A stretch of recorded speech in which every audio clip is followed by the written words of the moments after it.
Hello everybody, welcome back to Screenstars. I'm here today to bring you my review for The Batman, a film that is co-written and directed by Matt Reeves, and it stars Robert Pattinson, Zoe Kravitz, Jeffrey Wright, Colin Farrell, Paul Dano, John Turturro, and Andy Serkis. Now, I'll admit that leading up to the announcement of the existence of this film and leading up to this film being released and all the rest of it, I had conflicted feelings about it. Much like I had conflicted feelings about The Joker when that came out, and that completely won me over. But I just kind of felt like maybe the timing wasn't right for a new Batman. I didn't feel like they'd finished with the last Batman, the Ben Affleck version of Batman, and I liked that version of Batman. I felt like that Batman deserved his own film. But we all know the story behind it. Ben Affleck couldn't come to terms in regards to writing and directing his version of Batman, which is why Matt Reeves came in. And a whole new original story was created on the back of that. However, the film is here now, it's been released, and I think it's fair to say over the last 2 or 3 days, it has been universally praised by everybody. I've not seen what even you could consider a slightly negative review of this film. Everyone is pretty much loving it, and after seeing it today, I went to an early screening of it. I want to kind of avoid the crowds. I have to say, guys, I was stunned by this film. It's remarkable, absolutely remarkable. Now, I'll talk a little bit about the plot, but obviously not too much. Essentially, the film focuses on Bruce Wayne. He's 2 years into his Batman career. He's a young Batman. He's already built a relationship up with Jeffrey Wright's James Gordon. And there is a spate of killings take place that is tied to the corruption within Gotham City, and the Riddler, a new killer called the Riddler, is taking the credit for these. And it's up to Batman, Gordon, and Selina Kyle, also known as Catwoman, to try and figure out the corruption within Gotham and try and stop the Riddler. Right, it's genuinely quite difficult to know where to start with this film because it's such a rich and layered and stunning film. Knowing where to start, I'll start with how the film looks first. I mean, it looks beautiful, stunning cinematography, beautifully shot film.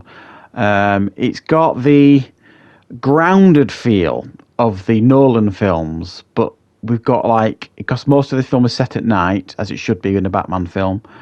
It's got this real gothic feel to it. It's almost like a cross between the Tim Burton and the Nolan Batman films in a sense of how Gotham looks and is portrayed. It's got, really interesting visuals. Wayne Manor is, designed really fantastically well.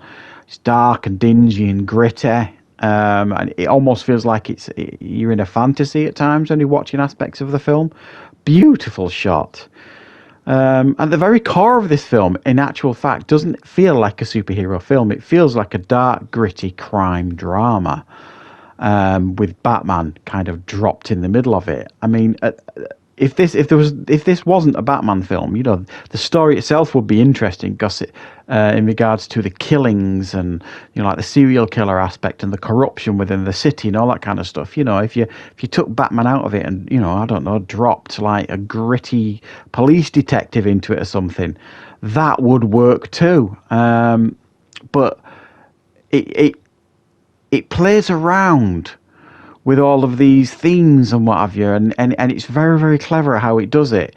You don't have to be a fan of Batman, of superhero films, or DC, Marvel, or anything to really appreciate this film. It does actually engage you as an audience member, regardless of whether you're interested in the slightest in Batman. I loved Robert Pattinson's portrayal of Batman. I'll admit I had my doubts, as many do. Every time there's a new Batman announced, everyone kind of has their doubts, I suppose. And it's the first time I can remember this. Sometimes when the actors put on the Batman costume, they get lost in that in regards to, wow, it's Batman. And then they try and put the performance into the Bruce Wayne. Pattinson kind of does it the other way around. He's very little to say as Bruce Wayne. he almost says more as Batman. And I don't recall ever feeling like that about a performance of Batman before. It's a very, very smart performance. Although saying that, I think we needed a little bit more in regards to the Bruce Wayne character. It just seemed, he's supposed to be wearing a mask in public as well as vigilante.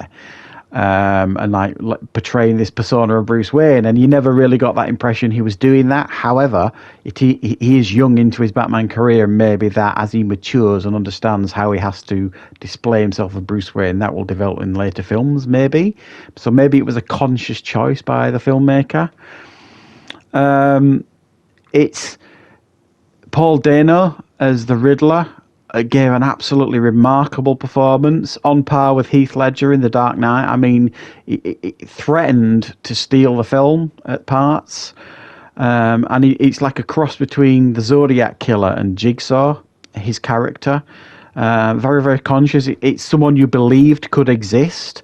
As you do everybody in this film, you believed they all could exist. It felt grounded and in the real world to a large degree, but also a fantasy too. Also at times I think this is a conscious decision. It certainly felt like it was leaning heavily into the Long Halloween, the famous Batman story, and Seven, the Brad Pitt Morgan Freeman film. Aspects of that. I mean, it kind of leans heavily into all these genres and all these famous things, but it just kind of takes what it needs and then creates this remarkable film as a result of it. Don't get me wrong, yes, it's Batman. There's plenty of fight scenes, plenty of action, plenty of really gritty and brutal scenes. And I don't recall seeing Batman as violent as this. Really, really superb stuff. It's hard to get it all into one review, really. I mean, I was more engaged with the mystery of the film in regards to, who are the pieces of the puzzle, who's involved, who are all these people, and it slowly all gets revealed. And I was really interested in that. And then you get the superhero stuff and the Batman stuff thrown on top, and it just gives you goosebumps to certain parts of the film. If I had to give any slight criticisms here, and these are only slight, I wasn't in love with the score. I think the other Batman films, especially the Nolan ones, gave him such a signature score. That gave me goosebumps as well. I'm not in love with the score. I think maybe the film was a tad long, 10 minutes too long, something like that. It's almost like you felt like the film had finished, and then it hadn't. It just kept going. It was almost like The Return of the King, Lord of the Rings. That film didn't know how to end, and it was a little bit like that with this one. And like I say, I would have liked a little bit more on Bruce Wayne, and even Alfred a little bit. We don't get enough of Alfred. So, but I mean, these are niggles. I mean, it is a remarkable film. I'm excited to watch it again. I'm getting goosebumps just talking about the film. That's how good it is. And on a second viewing, this score may well go up to a 10 out of 10. But at the minute, I'm giving it a 9 out of 10.